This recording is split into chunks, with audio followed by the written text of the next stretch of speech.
Hello friends, welcome to जानी talks. तो आज की इस वीडियो में दोस्तों हम लेके आए हैं आपके लिए एचपी पुलिस कांस्टेबल एग्जाम के लिए फुल मॉक टेस्ट, जिसमें हम 80 क्वेश्चन डिस्कस करने वाले हैं।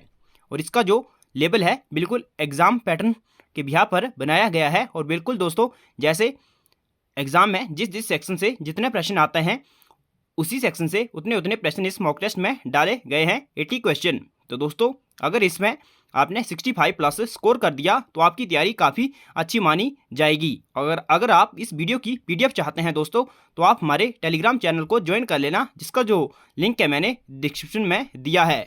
और दोस्तों चलिए शुरू करते हैं आज की इस वीडियो को। अगर दोस्तों हमारे चैनल पर आप पहली बार विजिट कर रहे हो तो चैनल को जरूर सब्सक्राइब करें ऐसी इन्फॉर्मेटिव वीडियो सबसे पहले पाने के लिए। एचपी पुलिस कांस्टेबल एग्जाम से संबंधित दोस्तों ये जो हमारी क्लास है या फिर मॉक टेस्ट है वो है 49th।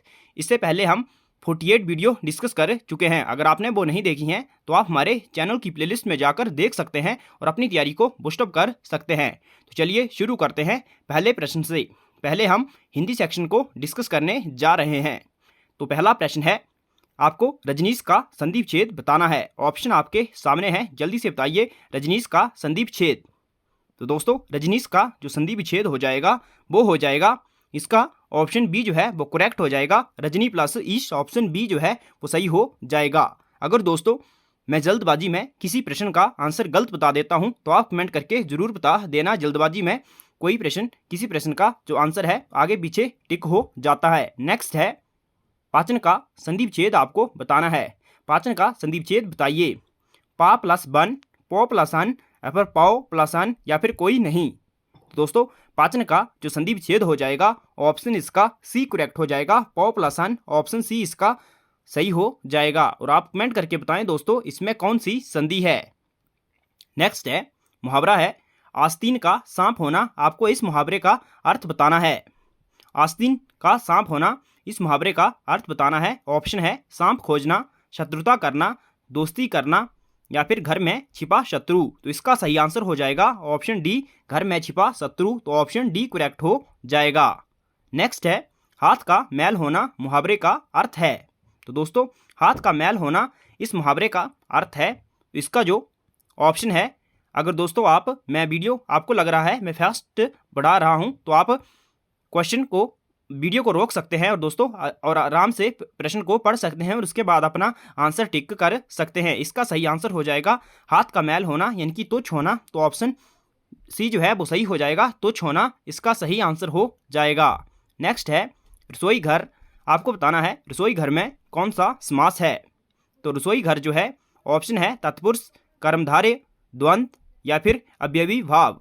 तो दोस्तों रसोई घर में जो समास है वो है तत्पुरुष समास। ऑप्शन ए करेक्ट हो जाएगा। रसोई के लिए घर तो इसमें हो गया तत्पुरुष समास। नेक्स्ट है दोस्तों, चंद्रशेखर। आपको चंद्रशेखर शब्द में बताना है कौन सा समास है। ऑप्शन है बहुब्रीहि, द्विगु, तत्पुरुष, या फिर द्वंद्व समास। दोस्तों चंद्रशेखर में जो समास है वो ऑप्शन ए जो है वो करेक्ट हो जाएगा, बहुब्रीहि समास। चंद्र के समान जिसका शेखर, तो ऑप्शन ए जो है वो सही हो जाएगा, बहुब्रीहि। नेक्स्ट है, आपको आलस्य शब्द का विशेषण बताना है। आलस्य शब्द का आपको विशेषण बताना है। तो दोस्तों जो आलस्य शब्द है इसका जो विशेषण हो जाएगा वो हो जाएगा आलसी। तो ऑप्शन डी करेक्ट हो जाएगा, आलसी इसका सही आंसर हो जाएगा। नेक्स्ट है, अंकुरित शब्द में आपको बताना है कौन सा प्रत्यय है। ऑप्शन है ए रित, इत, या फिर त। तो आपको बताना है अंकुर शब्द में कौन सा, अंकुरित शब्द में कौन सा प्रत्यय है। तो दोस्तों अंकुरित जो बना है वो बना है अंकुर शब्द से और इसमें जो प्रत्यय है वो है इत प्रत्यय। तो ऑप्शन इसका जो सी है वो सही हो जाएगा, इत प्रत्यय। नेक्स्ट है, महिमा शब्द में आपको प्रत्यय बताना है। ऑप्शन है माँ, अमा, इमा, या फिर आ। तो दोस्तों जो महिमा शब्द है इसमें जो प्रत्यय है वो है ऑप्शन इसका जो सी है वो सही हो जाएगा, इमा प्रत्यय है महिमा शब्द में।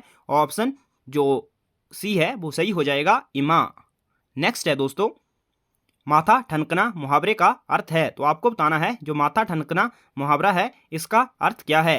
कठिन होना, झटका लगना यहाँ पर होगा, आशंका होना, या फिर चिंता होना। तो दोस्तों माथा ठनकना मुहावरे का अर्थ है आशंका होना। तो ऑप्शन सी जो है वो सही हो जाएगा, आशंका होना।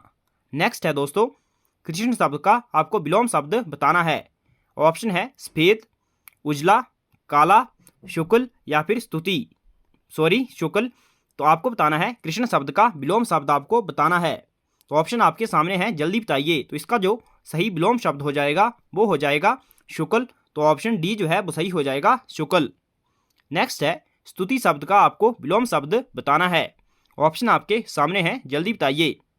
तो दोस्तों जो स्तुति शब्द है इसका जो सही विलोम शब्द हो जाएगा वो हो जाएगा ऑप्शन ए करेक्ट हो जाएगा, निंदा इसका सही आंसर हो जाएगा। नेक्स्ट है दोस्तों आपको राष्ट्र का विशेषण बताना है। राष्ट्र जो शब्द आपको दिया हुआ है इसका आपको विशेषण शब्द बताना है। ऑप्शन है राष्ट्रीयता, राष्ट्रीय, राष्ट्रवाद या फिर राष्ट्र संघ। तो राष्ट्र शब्द जो है इसका जो विशेषण है वो है राष्ट्रीय। तो ऑप्शन बी जो है वो सही हो जाएगा, राष्ट्रीय इसका सही आंसर हो जाएगा। नेक्स्ट है आपको चरित्र का विशेषण बताना है। चारित्रिक, चरित्रवान, सुचरित्र या फिर इनमें से कोई नहीं। तो जो चरित्र शब्द है इसका जो सही विशेषण है वो है चारित्रिक। तो ऑप्शन इसका ए जो है वो करेक्ट हो जाएगा, चारित्रिक। नेक्स्ट है आपको आकाश जो शब्द दिया हुआ है इसका पर्यायवाची शब्द आपको बताना है। ऑप्शन है दृग, विप्र या फिर व्योम या फिर इनमें से कोई नहीं। तो आकाश का जो पर्यायवाची शब्द हो जाएगा वो हो जाएगा दोस्तों व्योम। ऑप्शन सी करेक्ट हो जाएगा, व्योम। नेक्स्ट है दिए हुए शब्दों में भिन्न अर्थ वाला शब्द है। तो दोस्तों जो दिए हुए शब्द हैं इनमें भिन्न अर्थ वाला जो शब्द है दोस्तों, ऑप्शन आपके सामने है भास्कर, रवि, दिवाकर और सुधाकर। तो दोस्तों भास्कर, रवि और जो दिवाकर है ये पहले तीन ऑप्शन हैं ये है सूर्य के पर्यायवाची हैं, लेकिन जो सुधाकर है वो है चंद्रमा का। तो इसका ऑप्शन डी जो है वो सही हो जाएगा, ये इनसे भिन्न है। तो दोस्तों जो हिंदी सेक्शन थी उसके 16 क्वेश्चन जो है वो कंप्लीट हुए हैं। अब हम चलते हैं इंग्लिश सेक्शन की ओर। इसके बाद हम इंग्लिश सेक्शन, उसके बाद दोस्तों साइंस, जीके, उसके बाद मैथ और उसके बाद हम रीजनिंग सेक्शन को डिस्कस करेंगे। तो चलिए चलते हैं अगले प्रश्न की ओर। आप कमेंट करके बताएं आपके हिंदी सेक्शन में कितने प्रश्न सही हुए। नेक्स्ट है Nafisa is afraid dash dash spiders from, in, about या फिर ऑफ।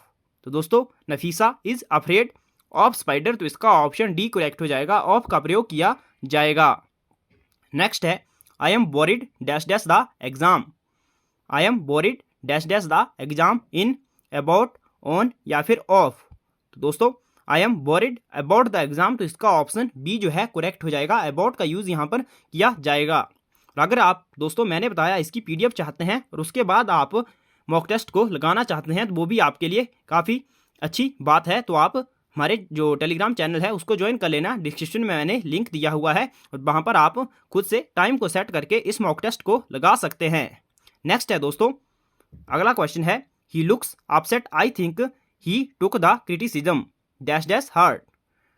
तो टू, अबाउट, इन या फिर ऑफ। तो आपको बताना है यहाँ पर किसका प्रयोग किया जाएगा। He looks upset, I think he took the criticism. तो यहाँ पर टू का इस्तेमाल किया जाएगा, क्रिटिसिज्म टू हर्ट। तो ऑप्शन ए जो है वो करेक्ट हो जाएगा, ए का यूज़ किया जाएगा। नेक्स्ट है दोस्तों चेंज द वॉइस। तो आपको चेंज द वॉइस करना है, इससे भी एग्जाम में प्रश्न आता है। तो be waste much time on trifle. तो आपको इसका चेंज वॉइस करना है, be waste much time on trifle. तो ऑप्शन आपके सामने है, जल्दी से बताइए इसका सही आंसर क्या होगा। तो दोस्तों इसका जो सही आंसर हो जाएगा much time is wasted by us on trifle. तो इसका ऑप्शन सी जो है वो करेक्ट हो जाएगा, ऑप्शन जो सी है वो सही हो जाएगा। दोस्तों इसमें चेंज द जो वॉइस होता है दोस्तों उसमें चेंज द टेंस नहीं होता है, इसमें केवल सेंटेंस चेंज होता है और जो नरेशन होती है उसमें चेंज द टेंस जो है वो हो जाता है, यानी कि प्रेजेंट टेंस जो है वो पास्ट टेंस में बदला जा सकता है। नेक्स्ट है we have already done the exercise. तो आपको बताना है इसमें कौन सा सही आंसर हो जाएगा, इसका कौन सा चेंज द वॉइस हो जाएगा। We have already done the exercise. दोस्तों इसका जो सही आंसर हो जाएगा we have already done the exercise. तो इसका option the exercise has already been done by us. तो इसका जो ऑप्शन है दोस्तों ऑप्शन बी जो है वो इसका सही हो जाएगा, ऑप्शन बी इसका करेक्ट हो जाएगा। नेक्स्ट है दोस्तों नेक्स्ट क्वेश्चन है he said to me I am ready, तो आपको इसका चेंज द नरेशन करना है। तो दोस्तों सेड टू मी जो है उसको टोल्ड मी में बदला जाता है, टोल्ड मी दैट में बदला जाता है, तो इसका आपको सही आंसर बताना है। तो दोस्तों he told me that he was ready, तो इसका जो ऑप्शन है, इसका ऑप्शन बी जो है वो सही हो जाएगा, ऑप्शन बी सही हो जाएगा। तो मैंने बताया दोस्तों इसमें चेंज द टेंस हो जाता है, तो इसमें जो प्रेजेंट कंटिन्यू टेंस था दोस्तों वो पास्ट कंटिन्यू टेंस में बदला गया। नेक्स्ट क्वेश्चन है दोस्तों, Sonia said dash dash, sorry Sonia said inverted comma you help my sister inverted comma close, तो आपको इसका चेंज द नरेशन करना है। तो जल्दी से बताइए इसका कौन सा ऑप्शन सही होगा। तो दोस्तों यू हेल्प माई सिस्टर, तो दोस्तों यहाँ पर आपको बताना है कौन सा, यहाँ पर जो आपको टेंस दिया हुआ है दोस्तों यू हेल्प माई सिस्टर, यानी कि आपको यहाँ पर दिया गया है प्रेजेंट इंडेफिनिट टेंस आपके सामने है, तो आपको इसको पास्ट इंडेफिनिट टेंस में बदलना है। तो पास्ट इंडेफिनिट में दोस्तों वर्ब की सेकंड फॉर्म का प्रयोग किया जाता है या फिर हेल्पिंग वर्ब डिड का यूज़ किया जाता है। तो दोस्तों Sonia said that I helped her sister, तो इसका जो ऑप्शन है दोस्तों कौन सा सही हो जाएगा, Sonia said that I helped her sister, तो ऑप्शन इसका सी जो है वो करेक्ट हो जाएगा। नेक्स्ट है choose the correct synonym of the given word, तो आपको जो वैफल वर्ड है दोस्तों इसका सही सिनोनिम बताना है। तो इसका जो सही सिनोनिम हो जाएगा वो हो जाएगा टू डिसकंसर्ट, तो ऑप्शन डी जो है वो सही हो जाएगा टू डिसकंसर्ट। नेक्स्ट है choose the correct synonym of the given word slack, तो आपको जो स्लेक वर्ड दिया हुआ है इसका आपको सिनोनिम बताना है। दोस्तों जो स्लेक वर्ड है इसका जो सही सिनोनिम हो जाएगा वो हो जाएगा क्वेंच, ऑप्शन डी जो है वो करेक्ट हो जाएगा, क्वेंच इसका सही सिनोनिम हो जाएगा।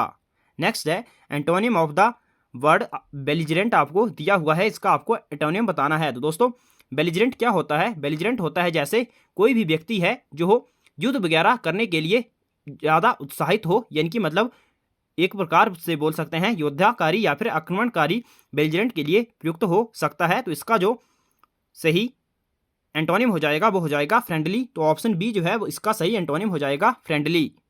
नेक्स्ट है एंटोनिम ऑफ स्लगिश, तो आपको स्लगिश का सही एंटोनिम बताना है। तो दोस्तों स्लगिश क्या होता है, जैसे जिसके पास कोई ऊर्जा ना हो या फिर निराश, एक प्रकार से इसके लिए शब्द प्रयुक्त हो सकता है निराश या फिर लैक ऑफ एनर्जी, तो इसका जो सही एंटोनिम हो जाएगा वो हो जाएगा एनर्जेटिक, ऑप्शन बी करेक्ट हो जाएगा एनर्जेटिक। नेक्स्ट है दोस्तों आइटम एंड फ्रेज से आपको प्रश्न, जो आइटम फ्रेज आपको दी हुई है इनका आपको सही मीनिंग बताना है। तो आइटम है एट लॉगर हेड्स, तो आपको इसका दोस्तों सही मीनिंग बताना है, ऑप्शन आपके सामने है, जल्दी बताइए। तो एट लॉगर हेड्स, तो इस आइटम्स का सही जो मीनिंग हो जाएगा वो हो जाएगा to be at strip, option B जो है वो सही हो जाएगा। नेक्स्ट है दोस्तों एन एप्पल ऑफ डिस्कॉर्ड, तो काफ़ी इजी इडियम है, काफ़ी बार एग्जाम में दोस्तों ये इडियम पूछी गई है, एन एप्पल ऑफ डिस्कॉर्ड। तो जल्दी से बताइए इसका जो सही आंसर है वो क्या होगा। इसका जो सही मीनिंग है दोस्तों एन एप्पल ऑफ डिस्कॉर्ड यानी कि झगड़े की जड़, तो दोस्तों ऑप्शन डी इसका सही हो जाएगा कॉज ऑफ क्वेरल, तो ऑप्शन डी सही हो जाएगा कॉज ऑफ क्वेरल। नेक्स्ट है पिग इन ए पॉक, तो आपको बताना है इस इडियम का मीनिंग, पिग इन ए पॉक, ये भी काफ़ी महत्वपूर्ण इडियम है दोस्तों, ये भी एग्जाम में पूछी गई है, पिग इन ए पॉक। तो दोस्तों इसका जो सही मीनिंग हो जाएगा वो हो जाएगा एक्सेप्ट डील विदाउट नोइंग, तो ऑप्शन बी जो है वो सही हो जाएगा accept deal without knowing, option B इसका करेक्ट हो जाएगा। नेक्स्ट है वन वर्ड सब्स्टिट्यूशन से प्रश्न, a general pardon of offenders, तो क्या कहा जाता है दोस्तों, a general pardon of, pardon क्या होता है जैसे क्षमा, तो a general pardon of offender, तो उसका लिए वन वर्ड जो होगा वो होगा एमनेस्टी, तो ऑप्शन डी जो है वो सही हो जाएगा एमनेस्टी। नेक्स्ट है an imaginary world where everything is perfect and everyone in happy, तो उसके लिए एक वर्ड क्या होगा। तो दोस्तों ऑप्शन आपके सामने है, जल्दी बताइए। An imaginary world where everything is perfect and everyone in happy, तो दोस्तों एक प्रकार की कल्पना करना, तो इसके लिए ऑप्शन ए जो है वो सही हो जाएगा यूटोपिया, इसका सही आंसर हो जाएगा।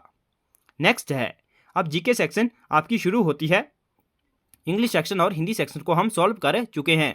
तो नेक्स्ट है पहला प्रश्न है जीके सेक्शन से, तैमूर के दिल्ली पर आक्रमण के समय शासक कौन था। तो दोस्तों आप सभी को पहले पता होना चाहिए तैमूर ने कब दिल्ली पर आक्रमण किया, तो इसने किया था दोस्तों 1398 ईस्वी में, और इसमें जो दिल्ली सल्तनत का शासक था दोस्तों वो कौन था, तो ऑप्शन आपके सामने है, ऑप्शन इसका जो बी है वो सही हो जाएगा। नसीरुद्दीन महमूद उसमें शासक था, ऑप्शन बी सही हो जाएगा। उसमें कौन सा वंश शासन कर रहा था, तो तुगलक वंश। नेक्स्ट है, राज्याभिषेक से पहले अशोक कहाँ का राज्यपाल था, तो दोस्तों अशोक जो था वो किस वंश का शासक था, तो ये था दोस्तों मौर्य वंश का। काफ़ी प्रतापी राजा हुआ। और अपने राज्याभिषेक से पहले तो पूछा गया है कहाँ का राज्यपाल था, पाटलिपुत्र, वैशाली, उज्जैन या फिर तक्षशिला। तो दोस्तों ये था उज्जैन का राज्यपाल, तो ऑप्शन सी जो है वो सही हो जाएगा, उज्जैन। पहले वे तक्षशिला का भी रह चुका था, लेकिन यहाँ से पूछा गया है राज्याभिषेक से पहले, तो उज्जैन इसका सही आंसर हो जाएगा। नेक्स्ट है, तत्वबोधिनी सभा की स्थापना किसने की थी, तो दोस्तों जो तत्वबोधिनी सभा थी इसकी स्थापना किसने की थी आपसे पूछा गया है। तो दोस्तों राजा राममोहन राय के द्वारा ब्रह्मो समाज की स्थापना करी गई थी, और जो इसके संस्थापक थे देवेंद्र नाथ टैगोर, वो भी उनसे जुड़े हुए थे और उन्होंने ही तत्वबोधिनी सभा की स्थापना करी थी। तो ऑप्शन डी इसका सही हो जाएगा, देवेंद्र नाथ टैगोर। नेक्स्ट है, बेबल योजना कब प्रस्तुत की गई थी, तो दोस्तों बेबल योजना जो थी यह मुस्लिम लीग और जो भारतीय राष्ट्रीय कांग्रेस थी उनको एकजुट करने के लिए, भारत को एक संविधान बनाने के लिए दोस्तों यह योजना प्रस्तुत की गई थी। तो ये कब की गई थी, 1945 में, और कहाँ, शिमला में। तो ऑप्शन बी जो है वो सही हो जाएगा, 1945 में। लेकिन मुस्लिम लीग की वजह से दोस्तों ये जो योजना थी यह विफल रही थी, इनकी इसमें सफलता नहीं मिली थी। अगला प्रश्न है, विश्व को कितने समय जोनों में विभक्त किया गया है, दोस्तों जो विश्व है उसको 24 समय जोनों में विभक्त किया गया है। तो ऑप्शन इसका डी जो है वो करेक्ट हो जाएगा, 24 समय जोनों में विभक्त किया गया है। भारत में दोस्तों एक ही समय जोन है, तो आप कमेंट करके बताएं दोस्तों जो अमेरिका और रशिया है उसमें कितने समय जोन है, ऑस्ट्रेलिया जो है उसमें 3 समय जोन है, तो भारत में 1 समय जोन है। तो रशिया और अमेरिका में कितने समय जोन है आप कमेंट करके ज़रूर बताएं। और भारत का जो स्टैंडर्ड टाइम है दोस्तों वो है 82.30, जो पूर्वी देशांतर है वो है भारत का इंडियन स्टैंडर्ड टाइम। नेक्स्ट है, पृथ्वी सूर्य के सबसे नज़दीक कब होती है, तो काफ़ी इंपॉर्टेंट प्रश्न है दोस्तों, जो आपको बताना है पृथ्वी जो है वो सूर्य के कब सबसे नज़दीक होती है। ऑप्शन है 4 जुलाई, 3 जुलाई, 4 जनवरी या फिर 3 जनवरी। तो सबसे नज़दीक होती है 3 जनवरी को, तो ऑप्शन इसका जो डी है वो सही हो जाएगा। और इसको क्या कहा जाता है दोस्तों, इसको कहा जाता है उपसौर। और बात करें सबसे दूर कब होती है, तो दोस्तों वो होती है 4 जुलाई को, उसे कहा जाता है अपसौर। नेक्स्ट है, प्रारूप समिति में कितने सदस्य थे, तो दोस्तों जो संविधान बनाया जा रहा था तो उसमें अनेक समितियां की स्थापना करी गई थी, और उनमें सबसे महत्वपूर्ण समिति थी प्रारूप समिति, और जिसके जो अध्यक्ष थे वो थे डॉक्टर BR अम्बेडकर। उसमें सदस्य संख्या थी इनको डालकर 7, तो ऑप्शन बी जो है वो सही हो जाएगा, 7। कौन कौन से सदस्य थे दोस्तों, तो एक थे N गोपालास्वामी अयंगर, एक थे कृष्णा स्वामी अय्यर, और थे डॉक्टर साथुल्ला, KM मुंशी, BL मित्र की दोस्तों मृत्यु हो गई थी और उनकी जगह अन्य सदस्य को नियुक्त किया गया था। उसके बाद DP कैथान, तो यही सदस्य थे, 7 सदस्य थे दोस्तों प्रारूप समिति में। नेक्स्ट है दोस्तों, विश्व की कितनी % जनसंख्या एशिया महाद्वीप में निवास करती है, तो जल्दी से बताइए, काफ़ी आसान प्रश्न है। 50%, 55%, 60% या फिर 65%। तो विश्व की 60% जनसंख्या जो है एशिया महाद्वीप में निवास करती है, ऑप्शन सी करेक्ट हो जाएगा। और बात करिए दोस्तों एशिया शब्द, तो एशिया शब्द की उत्पत्ति जो है वो हिब्रू भाषा के आंसू शब्द से हुई है, और इसका जो अर्थ है दोस्तों वो है उदित सूर्य। तो ये भी प्रश्न पूछा जाता है, आपने याद रखना है। नेक्स्ट है, भारतीय संविधान का कौन सा भाग संघ एवं राज्यों के बीच संबंधों का वर्णन करता है, तो कौन सा भाग आपको बताना है संघ और राज्यों के बीच संबंधों का वर्णन करता है। तो ऑप्शन आपके सामने है, जल्दी बताइए। तो दोस्तों भाग जो 10 है वो संबंधित है अनुसूचित जाति और अनुसूचित जनजाति क्षेत्रों से, और जो भाग 11 है यही संघ एवं राज्यों के बीच संबंधों का वर्णन करता है। तो ऑप्शन बी इसका सही हो जाएगा, भाग 11। नेक्स्ट है दोस्तों, कौन व्यक्ति हाल ही में एयर इंडिया के नए CEO एंड प्रबंध निदेशक नियुक्त किए गए हैं। तो दोस्तों करंट अफेयर से हमने 3 से 4 प्रश्न लिए हुए हैं, क्योंकि करंट अफेयर भी एग्जाम में पूछा जाता है। तो प्रश्न है, आपको बताना है एयर इंडिया के नए CEO और प्रबंध निदेशक कौन बने हैं, मैनेजिंग डायरेक्टर, तो वो बने हैं, ऑप्शन इसका सी जो है वो सही हो जाएगा, Campbell Wilson, option C correct हो जाएगा। नेक्स्ट है दोस्तों, हाल ही में कौन फ्रांस की फैशन कंपनी लुइस वुइटन की पहली भारतीय ब्रांड एम्बेसडर बनी है। तो ऑप्शन आपके सामने है, अनुष्का शर्मा, दीपिका पादुकोण, आलिया भट्ट या फिर कंगना रनौत। ये बनी है Deepika Padukone, option B correct हो जाएगा, दीपिका पादुकोण। नेक्स्ट क्वेश्चन है, हाल ही में रानिल विक्रमसिंघे भारत के किस पड़ोसी देश के नए प्रधानमंत्री बने हैं? तो दोस्तों जो रानिल विक्रमसिंघे हैं ये बने हैं प्रधानमंत्री श्रीलंका देश के। तो ऑप्शन ए जो है वो सही हो जाएगा, श्रीलंका के बने हैं नए प्रधानमंत्री रानिल विक्रमसिंघे। नेक्स्ट क्वेश्चन है, कौन व्यक्ति हाल ही में भारत के मुख्य चुनाव आयुक्त नियुक्त किए गए हैं? दोस्तों काफ़ी वेरी इंपॉर्टेंट प्रश्न है, आपसे पूछा जा सकता है एग्जाम में कि भारत के जो चीफ इलेक्शन कमिश्नर है कौन नियुक्त किए गए हैं? तो ये बने हैं राजीव कुमार। तो ऑप्शन बी करेक्ट हो जाएगा, राजीव कुमार। नेक्स्ट क्वेश्चन है, हिमाचल जीके से प्रश्न है, कुल्लू राज्य की स्थापना किसने करी थी? ऑप्शन आपके सामने है, तोमरपाल, वेद प्रकाश, विहंग मणिपाल या फिर जगत सिंह। तो कुल्लू राज्य की स्थापना करी थी दोस्तों विहंग मणिपाल के द्वारा। ऑप्शन सी जो है वो सही हो जाएगा, कुलूत के नाम से इसे जाना जाता था। ये दूसरी हिमाचल प्रदेश की सबसे पुरानी रियासत है। और यहाँ पर एक और प्रश्न पूछा जाता है, यहाँ पर कुल्लू राज्य की स्थापना पूछी है और ऐसे पूछा जाता है वर्तमान कुल्लू की स्थापना किसने करी थी? तो वो करी थी रतन भद्रा ने। नेक्स्ट है, भारत के किस गवर्नर जनरल ने 1871 में हिमाचल प्रदेश की यात्रा की? तो दोस्तों 1871 में आपको बताना है कौन सा जो गवर्नर जनरल था वो हिमाचल प्रदेश आया था। तो ये आया था दोस्तों लॉर्ड मेयो। तो ऑप्शन ए जो है वो सही हो जाएगा, लॉर्ड मेयो। नेक्स्ट है, शिरगुल देवता कहाँ पूजे जाते हैं? तो दोस्तों शिरगुल देवता जो है यह चूड़धार के प्रसिद्ध देवता है। तो चूड़धार चोटी कहाँ पर है दोस्तों? तो ये है सिरमौर में। तो ऑप्शन ए जो है वो सही हो जाएगा। तो आप कमेंट करके बताएं जो चूड़धार पर्वत चोटी है उसकी हाइट कितनी है। नेक्स्ट है दोस्तों, अब साइंस सेक्शन यहाँ से शुरू होती है। 8 क्वेश्चन साइंस सेक्शन से हैं, उसके बाद 8 क्वेश्चन मैथ से हैं। प्रश्न है, ऑटोमोबाइल में हाइड्रोलिक ब्रेकों के कार्यकरण पर कौन सा नियम लागू होता है? तो दोस्तों जो हाइड्रोलिक ब्रेक हैं ये कौन से लॉ पर कार्य करती हैं? तो ये करती हैं, ऑप्शन आपका बी जो है वो सही हो जाएगा, पास्कल लॉ यानी कि पास्कल नियम। नेक्स्ट है दोस्तों, बस में ड्राइवर के पास लगा दर्पण होता है। तो दोस्तों आपने देखा होगा ड्राइवर के पास में जो साइड मिरर होता है, तो आपको बताना है वो उत्तल दर्पण होता है, सामान्य दर्पण, अवतल दर्पण या फिर कैमरा। तो इसका ऑप्शन जो ए है वो सही हो जाएगा। वो कौन सा दर्पण होता है? उत्तल दर्पण। नेक्स्ट है, हीरे की चमक का क्या कारण है? तो ऑप्शन आपके सामने है, प्रकाश का बाहरी परावर्तन, प्रकाश का आंतरिक परावर्तन, बहुलित आंतरिक परिवर्तन या फिर बहुलित बाहरी परिवर्तन। तो हीरे की चमक का दोस्तों जो कारण है वो है प्रकाश का आंतरिक परावर्तन। ऑप्शन इसका बी सही हो जाएगा, प्रकाश का आंतरिक परावर्तन। दोस्तों आपने पढ़ा होगा हीरे का अपवर्तनांक जो है वो काफ़ी ज़्यादा होता है। तो आप कमेंट करके बताएं जो हीरा है इसका डायमंड जो है इसका अपवर्तनांक कितना है। नेक्स्ट है, जल का तालाब कम गहरा दिखाई देने का क्या कारण है? तो आपका ऑप्शन है अपवर्तन, परावर्तन, प्रिज्म या फिर सीधी छाप। तो दोस्तों जल का जो तालाब है वो कम गहरा दिखाई देने का कारण है, क्या कारण है? तो आपको बताना है। ऑप्शन आपके सामने है, रिफ्लेक्शन या फिर प्रिज्म या फिर सीधी छाप। तो जल्दी से बताइए इसका सही आंसर क्या होगा।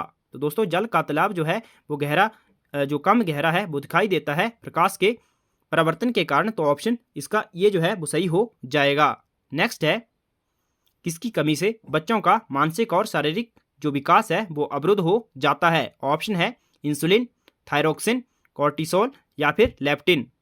जल्दी से बताइए किसकी कमी से बच्चों का मानसिक और शारीरिक विकास अवरुद्ध हो जाता है? तो ये होता है थायरोक्सिन की कमी से। ऑप्शन बी करेक्ट हो जाएगा, थायरोक्सिन। इंसुलिन की कमी से दोस्तों मधुमेह का रोग हो जाता है। नेक्स्ट है, निम्न में से कौन मानव के पैर की हड्डी नहीं है? टिबिया, ह्यूमरस, फीमर या फिर फिबुला। तो आपको बताना है इनमें से कौन से मानव के पैर की हड्डी नहीं है। तो इसका ऑप्शन बी जो है वो सही हो जाएगा, ह्यूमरस जो है यह मानव शरीर के इनकी पैर की हड्डी नहीं है। तो ये कौन से शरीर की हड्डी है ये भी आपके लिए प्रश्न है। नेक्स्ट है, दुग्ध प्रोटीन को पचाने वाला एंजाइम कौन सा है? पेप्सिन, ट्रिप्सिन, रेनिन या फिर यूरेप्सिन। तो दोस्तों दुग्ध प्रोटीन को पचाने वाला एंजाइम है रेनिन। तो ऑप्शन सी करेक्ट हो जाएगा, रेनिन। नेक्स्ट है, पचे हुए भोजन में मौजूद विषैले पदार्थ का कौन सा अंग चूषण करता है? अमाशय, अग्नाशय, वृक्क या फिर यकृत। तो दोस्तों पचे हुए भोजन में मौजूद विषैले पदार्थ का जो अंग चूषण करता है वो है यकृत। तो ऑप्शन डी इसका सही हो जाएगा, यकृत यानी कि लिवर। नेक्स्ट है, तो अब मैथ सेक्शन से प्रश्न शुरू हुआ है। उम्मीद करता हूँ आपने पेन कॉपी साथ में ली होगी। प्रश्न है दोस्तों, कोई धनराशि सरल ब्याज पर 20 वर्षों में दोगुनी हो जाती है तो कितने वर्षों में वह 4 गुनी हो जाएगी। तो काफ़ी आसान प्रश्न है। आपको बताना है सिंपल इंटरेस्ट पर दोस्तों कोई जो धनराशि है वो 20 वर्षों में दोगुनी हो जाती है। तो यहाँ पर पूछा है कितने वर्षों में वह 4 गुनी हो जाएगी। अगर 20 वर्षों में दोगुनी होती है दोस्तों तो 40 वर्षों में वह 3 गुनी होगी और 60 वर्षों में वह 4 गुनी हो जाएगी। तो ऑप्शन इसका सी करेक्ट हो जाएगा, 60 वर्ष। नेक्स्ट है, किसी संख्या का 35% मिलने के लिए उस संख्या को किससे गुणा किया जाना चाहिए। तो दोस्तों किसी संख्या का अगर आपको 35% चाहिए तो आपको दोस्तों इसके लिए आपने परसेंटेज काफ़ी अच्छी तरह से पढ़ी होनी चाहिए, आपको सभी की वैल्यूज़ पता होनी चाहिए। तो दोस्तों 35% के लिए इसकी जो फ्रैक्शनल वैल्यू होती है वो होती है 7/20। तो ऑप्शन ए करेक्ट हो जाएगा। तो दोस्तों आपको मैं परसेंटेज का चार्ट यहाँ पर बता देता हूँ। परसेंटेज का चार्ट मैं आपके लिए लेके आया हूँ, इसमें आपके पास वैल्यू दी हुई है। तो ये आपके सामने है, वैल्यूज़ आपके सामने हैं। तो आप देख सकते हैं यहाँ पर जैसे 1% जो है 1/100, 2% 1/50, 4% 1/25 और 5% आप देख सकते हैं 1/20 और 8.33% 1/12, 10% 1/10 और 12.50% 1/8। तो इस तरह से आपको देख सकते हैं दोस्तों कितनी वैल्यू यहाँ पर दी हुई है। तो आप इसका स्क्रीनशॉट भी ले सकते हैं। माफ़ करना, थोड़ी सी फोटो जो है वो ब्लर आई हुई है, लेकिन आपको इससे आइडिया लग जाएगा। और इस बार भी एग्जाम में दोस्तों परसेंटेज से आपको प्रश्न आया हुआ था। 2 का कितना 75% आपसे पूछा गया था। तो दोस्तों कितना आसान प्रश्न था और कई बच्चों ने उसको गलत किया था। नेक्स्ट क्वेश्चन है दोस्तों, एक व्यक्ति स्थान ए से बी की दूरी 5 किलोमीटर प्रति घंटा की रफ्तार से जाता है और 4 किलोमीटर प्रति घंटा की रफ्तार से वापस आ जाता है तो उसकी औसत चाल क्या होगी। तो दोस्तों इसके लिए ये काफ़ी आसान प्रश्न पूछा गया है। आपको इसका जो औसत चाल होती है उसका फॉर्मूला आना चाहिए। तो दोस्तों एक व्यक्ति जो है एक स्थान ए से बी तक 5 किलोमीटर की रफ्तार से जाता है और जब वापस आता है तो वो 4 किलोमीटर प्रति घंटा की रफ्तार से आता है। दोस्तों इसके लिए जो फॉर्मूला होता है, फॉर्मूला आपके सामने है 2x, इसका जो ऑप्शन होगा बी इसका सही हो जाएगा। 40/9 जो है किलोमीटर प्रति घंटा इसका सही आंसर हो जाएगा। तो फॉर्मूला आपके सामने है 2x बाई और ओवर x प्लस बाई हो जाएगा इसका सही आंसर। तो दोस्तों 2x प्लस बाई यानी कि 5 और 4 20 और 2 गुना 40, तो 40 हो गया। और x प्लस बाई यानी कि 5 और 4 9, तो इसका सही आंसर हो जाएगा 14/9 इसका सही आंसर हो जाएगा। तो इसका औसत चाल का ये फॉर्मूला आपने याद रखना है 2x by over x plus by इसका सही आंसर हो जाएगा। नेक्स्ट है दोस्तों, 100 एवं 300 के बीच 13 की गुणज संख्याएं हैं। तो आपको बताना है 100 और 300 के बीच 13 की कितनी गुणज संख्याएं हैं। यानी कि जब आप 13 का टेबल पढ़ेंगे तो दोस्तों कितनी बार उसमें 13 के जो गुणज हैं वो आएगा, 13 का मल्टीपल आएगा। तो अगर आपको 13 का टेबल आता है दोस्तों तो आप इसको आसानी से हल कर पाएंगे। तो इसका जो सही आंसर हो जाएगा वो हो जाएगा ऑप्शन बी 16 इसका सही आंसर हो जाएगा। तो आप देख सकते हैं कौन कौन सा आता है। तो दोस्तों इसमें 8 से इसका टेबल शुरू हो जाता है, जैसे 13 8 104, फिर 13 9 117, 13 10 से 130। तो आप देख सकते हैं कुल जो आएंगे दोस्तों 299 तक आएगा और कितने मल्टीपल हो जाएंगे वो हो जाएंगे 16। नेक्स्ट क्वेश्चन है, 22 लोगों के बीच 41,990 की राशि यदि समान रूप से बांटी जाए तो प्रत्येक व्यक्ति को कितनी राशि मिलेगी। तो ये भी काफ़ी आसान प्रश्न है दोस्तों। आपको सिंपली क्या करना है, 41,910 ये जो अमाउंट दिया हुआ है इसको आपको 22 से डिवाइड कर देना है और डिवाइड करके जो आंसर आ जाएगा दोस्तों वो कौन सा आंसर आ जाएगा। तो इसका जो ऑप्शन होगा, ऑप्शन इसका जो कौन सा इसका सही हो जाएगा दोस्तों, ऑप्शन इसका मेरे ख्याल से ऑप्शन डी हो जाएगा। ऑप्शन इसका डी जो है वो सही हो जाएगा। सॉरी दोस्तों, ऑप्शन डी नहीं, सॉरी, ऑप्शन ए जो है वो इसका सही आंसर हो जाएगा। 1905 इसका सही आंसर हो जाएगा। अगर आप 41,910 को 22 से डिवाइड करते हैं तो प्रत्येक लोगों को दोस्तों 1905 रुपये मिलेंगे। तो ऑप्शन ए इसका सही हो जाएगा।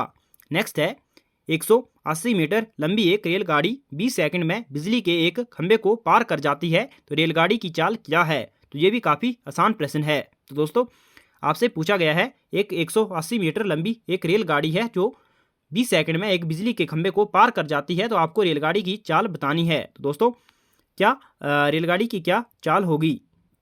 तो दोस्तों सबसे पहले आपको ये जो है इसको मीटर पर, इसमें किलोमीटर पर घंटे में बदलना है और उसके बाद इसका फॉर्मूला होगा। तो आप देख सकते हैं इसकी जो 180 ओवर बाई 20 आएगा, तो इसकी जो चाल आएगी दोस्तों वो आएगी 9 मीटर पर सेकंड। तो दोस्तों 9 मीटर पर सेकंड, लेकिन आपको ऑप्शन आपके आंसर जो है वो किलोमीटर प्रति घंटा में दिए हुए हैं, तो आपको ये जो चाल है वो किलोमीटर प्रति घंटा में बदलनी है। तो दोस्तों किलोमीटर प्रति घंटा में बदलने के लिए आपको 9 को 18/5 से मल्टीप्लाई कर देना है और इसका जो सही आंसर आ जाएगा दोस्तों वो आ जाएगा 162/5, और इसको जो काट के सही आंसर इसका आ जाएगा वो हो जाएगा 32.4 किलोमीटर प्रति घंटा। तो ऑप्शन बी जो है वो सही हो जाएगा। तो सोल्यूशन जो है ये भी आपको साथ में दिया हुआ है, ताकि जिसको मैथ जरा थोड़ा डिफिकल्ट लगता है तो उसके लिए जो आंसर है हमने दिए हुए हैं, बाकी अन्य सेक्शन को छोड़ के। नेक्स्ट है, यदि समअष्टभुज का प्रत्येक अंतःकोण 135 डिग्री का है तो अष्टभुज का बाह्य कोण क्या होगा। तो दोस्तों समअष्टभुज यानी कि जिसकी 8 भुजाएं बराबर हो, तो उसका जो अंतःकोण है वो 135 का है, तो बाह्य कोण क्या होगा। तो दोस्तों अगर अंतःकोण 135 डिग्री का है तो इसका बाह्य कोण तो क्या होता है दोस्तों, इसका जो कोण होता है दोस्तों, जो कोण बनता है वो बनता है 180 डिग्री का। तो दोस्तों इसमें अंतःकोण माइनस बाह्य कोण हो जाएगा। तो दोस्तों कितना दिया हुआ है, 135 दिया हुआ है, तो 135 माइनस यानी कि 180 में से आपको बताना है 135 गए तो कितना रहेगा, तो ये रहेगा दोस्तों 45 डिग्री। तो यानी कि इसका जो सही आंसर हो जाएगा बाह्य कोण ऑप्शन सी जो है वो करेक्ट हो जाएगा। तो इसका जो यहाँ पर आएगा जैसे अष्टभुज का बाह्य कोण, तो बाह्य कोण कितना आएगा दोस्तों 135 माइनस यहाँ पर क्वेश्चन मार्क आ जाएगा, आगे 180 आ जाएगा, और 180 से अगर आप 135 माइनस करते हो तो 45 आपको इसका आंसर मिल जाएगा। नेक्स्ट है, तो ये आपके सामने है, आंसर आपके सामने दिया हुआ है। नेक्स्ट है, एक विद्यालय में 85 लड़के व 35 लड़कियों ने सार्वजनिक परीक्षा दी। लड़कों का जो माध्य प्राप्त अंक है वो 40% है और लड़कियों का जो माध्य प्राप्त अंक है वो 60% था। तो विद्यालय का आपको दोस्तों औसत प्राप्त अंक प्रतिशत में बताना है। तो दोस्तों काफ़ी आसान प्रश्न है। अगर आपको 85 इंटू कितना कर देना है, 85 इंटू 40 कर देना है। 40% लड़कों ने प्राप्त किए और प्लस कितना हो जाएगा, प्लस हो जाएगा आपका 35 इंटू 60 हो जाएगा, और अपॉन में कितना हो जाएगा दोस्तों, अपॉन में हो जाएगा आपका कितने लड़के और लड़कियां हैं, 35 और 85 और 35, तो इनको प्लस करके 120 हो जाएगा, और उसको काट करके इसका सही आंसर आ जाएगा। तो ये मैंने आपको फॉर्मूला बता दिया, तो इसका जो सही आंसर आ जाएगा दोस्तों वो आ जाएगा 45.83। इसका ऑप्शन सी जो है वो सही हो जाएगा। तो सोल्यूशन जो है ये भी आपको नीचे दिया हुआ है, आपके सामने है। नेक्स्ट है दोस्तों, अब रीजनिंग सेक्शन से है। तो दोस्तों मैथ के सेक्शन आपके मैथ सेक्शन जो है वो कंप्लीट हो चुकी है। अब है अंतिम और लास्ट रीजनिंग सेक्शन। क्वेश्चन है, निम्न में से कौन सा युग्म शेष 3 युग्मों से भिन्न अथवा विचात्य है। तो दोस्तों इसका जो ऑप्शन है आपको बताना है इनमें कौन सा डिफरेंट है। तो इसका ऑप्शन डी जो है वो सही हो जाएगा, डिफरेंट है 14-24, क्योंकि दोस्तों बाकी जो है इनमें सभी में 8 का गैप है, जैसे 3, 8, 11, 5, 8, 13 और 8, 8, 16, लेकिन 24 और 14 में 8 का गैप नहीं है। ऑप्शन डी इसका सही हो जाएगा। नेक्स्ट है, एक कूट भाषा में ABCD को 2, 4, 6, 8 और EFGH को 1, 3, 5, 7 लिखा जाता है, तो उसी कूट भाषा में केस को क्या लिखा जाएगा। तो दोस्तों काफ़ी आसान है, हम लास्ट से शुरू करते हैं। ई के लिए यहाँ पर वर्ड दिया हुआ है 1, और ए के लिए यहाँ पर दिया हुआ है 2, और जी के लिए यहाँ पर दिया हुआ है 5, और ई के लिए यहाँ पर दिया हुआ है दोस्तों 1। तो 1251, तो आप देख सकते हैं 1251 उल्टा यानी कि 1521 कहाँ पर दिया हुआ है, तो यहाँ पर उल्टा आप देख सकते हैं 1, सॉरी यहाँ पर गलती कर दी। सी के लिए दोस्तों, सी के लिए क्या दिया हुआ है, सी के लिए 6 दिया हुआ है, 6 आएगा यहाँ पर, तो 6251, तो 6251 कहाँ दिया है, ऑप्शन बी में दिया हुआ है, तो ऑप्शन बी इसका करेक्ट हो जाएगा। नेक्स्ट है, निम्न श्रृंखला में गलत संख्या ज्ञात कीजिए। तो आपको बताना है ये जो सीरीज आपको दी हुई है इसमें गलत कौन सी है। तो इसमें जो गलत है दोस्तों वो ऑप्शन जो बी है वो सही हो जाएगा। जो 10 है दोस्तों वो गलत दी हुई है, सॉरी जो 10 है ये गलत है, ऑप्शन ए इसका करेक्ट हो जाएगा। क्योंकि दोस्तों यहाँ पर एक की संख्या बढ़ रही है, जैसे 3 से आगे 3 मल्टीप्लाई करेंगे, 3 तियाँ 9, फिर 9 के बाद 4, 9 चौके 36, और 36 इंटू 5 इसका 180, और 180 इंटू 6 1080, तो इसी तरह से एक एक जो अंक है बढ़ के मल्टीप्लाई हो रहा है, तो ऑप्शन बी इसका सही हो जाएगा। यहाँ पर 9 आना था। नेक्स्ट है, एक व्यक्ति 16 मीटर दक्षिण की ओर जाकर बाईं ओर मुड़ जाता है और 5 मीटर चलता है। इसके बाद वह उत्तर की ओर मुड़ जाता है और 7 मीटर चलता है। फिर से दाईं ओर मुड़कर 12 मीटर चलता है। यदि फिर से वह बाईं ओर मुड़कर 9 मीटर चलता है तो इस समय वह चलने के स्थान पर कितनी दूरी पर है। तो उम्मीद है दोस्तों आपको डायरेक्शन का प्रश्न आता होगा, तो इसको आप खुद सॉल्व कर लेना। अगर नहीं पता लगता है तो मैं बता दूंगा। इसका जो सही आंसर हो जाएगा वो हो जाएगा 17 मीटर। ऑप्शन बी करेक्ट हो जाएगा, 17 मीटर। नेक्स्ट है, रवि और किशोर को कक्षा में ऊपर से क्रमशः 13वें और 14वां स्थान प्राप्त हुआ। यदि कक्षा में कुल 39 छात्र हों तो नीचे से उनको कौन सा स्थान प्राप्त होगा। तो ये भी काफ़ी आसान प्रश्न है। ऊपर से उनका 13वां और 14वां स्थान है, तो नीचे से उनका स्थान होगा दोस्तों 27वां और 26वां। तो ऑप्शन बी जो है वो करेक्ट हो जाएगा, 27वां और 26वां। नेक्स्ट है, 5 लड़कियों में नेहा राधा से ज़्यादा लंबी है परंतु अनु से छोटी है। राधा अंजू से छोटी है परंतु पूनम से लंबी है। तो बताइए पांचों में सबसे छोटी कौन है। तो दोस्तों यहाँ पर आप देख सकते हैं राधा, नेहा जो है वो राधा से ज़्यादा, यहाँ पर पूछा है पहले आपको की को पकड़ना है, यहाँ पर पूछा है सबसे छोटी, तो छोटी है दोस्तों। यहाँ पे आप देख सकते हैं नेहा राधा से ज़्यादा लंबी है परंतु अनु से छोटी है। तो दोस्तों यहाँ पर नेहा राधा से ज़्यादा लंबी है लेकिन अनु से छोटी है। यहाँ पर सबसे छोटी हुई दोस्तों राधा, यहाँ पर छोटी हुई।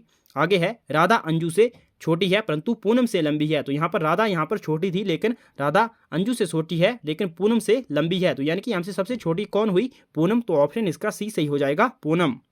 नेक्स्ट है, एक सीढ़ी पर 5 लड़कियां बैठी हैं। सरला चित्रा से ऊपर की ओर है और पर डेजी से नीचे है। बिम्बी सरला और चित्रा के बीच है। डेजी अनु व सरला के मध्य है। तो सीढ़ी पर सबसे ऊपर कौन है। तो दोस्तों सीढ़ी पर जो सबसे ऊपर है वो है अनु। तो ऑप्शन बी इसका करेक्ट हो जाएगा। आप इसको भी सॉल्व कर लेना। नेक्स्ट है, जब मेरा जन्म हुआ तो उस समय मेरी माँ की आयु 23 वर्ष थी। उसके 6 वर्ष बाद मेरी बहन का जन्म हुआ। उसमें मेरे पिताजी की आयु जो थी वो 34 वर्ष थी। तो मेरे माता और पिता की आयु में कितने वर्षों का अंतर है। तो काफ़ी आसान प्रश्न है। जब लड़के का जन्म हुआ दोस्तों तो 23 थी। उसके बाद 6 वर्ष बाद बहन का जब जन्म हुआ तो 6 ऐड कर दो तो माँ की उम्र हो जाएगी उस वक्त 29 ईयर और पिता की उस वक्त थी दोस्तों 34 ईयर। तो दोस्तों कितना डिफरेंस हुआ इनके अंदर, तो वो हुआ 5 वर्ष का। तो ऑप्शन इसका ए जो है करेक्ट हो जाएगा, 5 ईयर। नेक्स्ट है, यदि किसी सांकेतिक भाषा में डॉग को गॉड लिखा जाता है, फॉग को गॉफ लिखा जाता है, तो मॉब को क्या लिखा जाएगा। तो दोस्तों काफ़ी आसान प्रश्न है ये। तो मॉब को लिखा जाएगा बॉम्ब। ऑप्शन इसका जो डी है वो सही हो जाएगा, बॉम्ब इसका सही आंसर हो जाएगा। नेक्स्ट है दोस्तों, आपको इनको क्रमिक में ऐसे जो सीरीज इसमें आपको बताना है, इसमें तार्किक क्रम में आपको लिखना है। तो ऐसे भी प्रश्न एग्जाम में पूछा जाता है। सबसे पहले क्या आएगा, ताला, दरवाजा, चाबी, स्विच खोलना और कमरा। तो ये ऑप्शन है। तो सबसे पहले क्या आता है दोस्तों, आपके पास क्या होना चाहिए, सबसे पहले होनी चाहिए चाबी। तो ऑप्शन यहाँ पर सबसे पहले चाबी आएगी। उसके बाद क्या आएगा, उसके बाद आएगा ताला। उसके बाद क्या आएगा दोस्तों, उसके बाद आएगा दरवाजा। उसके बाद आएगा कमरा। उसके बाद आएगा स्विच। तो यानी कि 3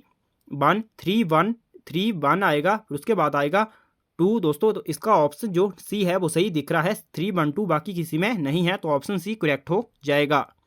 नेक्स्ट है, यदि एक शीशे में देखने से पता चलता है कि घड़ी में 1:10 हुए हैं, तो आप बताओ कि सही समय क्या हुआ होगा। अगर शीशे में 1:10 हुए हैं तो सही समय क्या होगा। तो दोस्तों सही समय होगा उस समय 10:30। ऑप्शन डी करेक्ट हो जाएगा, 10:30।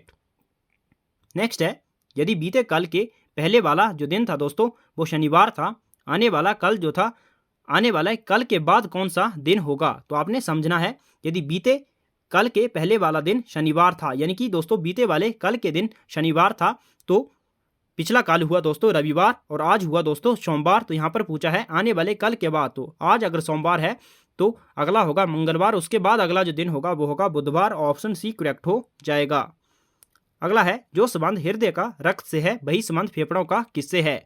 तो हृदय का अगर रक्त से है तो यहाँ पर फेफड़ों का संबंध होगा ऑक्सीजन से। ऑप्शन सी सही हो जाएगा, ऑक्सीजन। नेक्स्ट है, आप उत्तर में जाते हैं, दाएं मुड़ते हैं, फिर दाएं मुड़ते हैं, फिर बाईं ओर जाते हैं, तो आप किस दिशा में हैं। तो इसका सही आंसर हो जाएगा वो है पूर्व दिशा में। ऑप्शन सी करेक्ट हो जाएगा। नेक्स्ट है, बी, सी, डी और ई 5 नदियां हैं।